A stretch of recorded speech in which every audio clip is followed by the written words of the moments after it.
Live from the world's capital markets, here are the latest financial headlines brought to you by News Factory. Hello and welcome to Thursday's Daily Financial Digest. And here's what's making the headlines in the markets today. The Bitcoin dollar pair rose 2.3% in the last session, after gaining as much as 2.9% during the session. The ROC is giving a positive signal, which matches our overall technical analysis. The euro-dollar pair made a minor upwards correction in the last session, rising 0.1%. The Williams indicator is giving a positive signal. The pound-dollar pair saw a minor rise of 0.1% in the last session. The CCI is giving a positive signal. The Aussie-dollar pair corrected downwards in the last session, falling 0.1%. The ROC is giving a negative signal. And now let's hear what our chief analyst picked up for us today.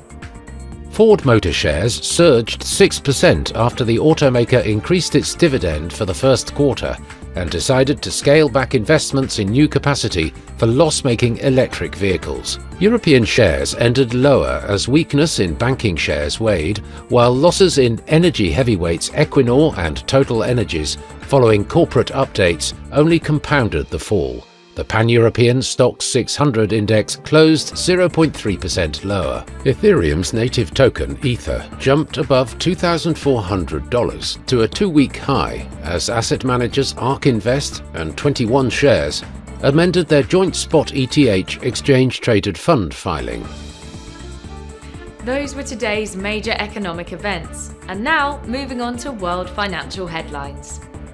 The US initial jobless claims will be released at 13:30 GMT. The US continuing jobless claims at 13:30 GMT. The Dutch Consumer Price Index at 05:30 GMT. Japan's EcoWatchers survey, Outlook, will be released at 0500 hours GMT. Japan's EcoWatchers survey, Current, at 0500 hours GMT. The UK's RICS housing price balance at 0000 hours and 1 minute GMT. We hope that you've enjoyed Thursday's Market Outlook. On behalf of all of us here, we wish you a productive trading day. Be sure to join us tomorrow morning for the latest news and events from the financial markets.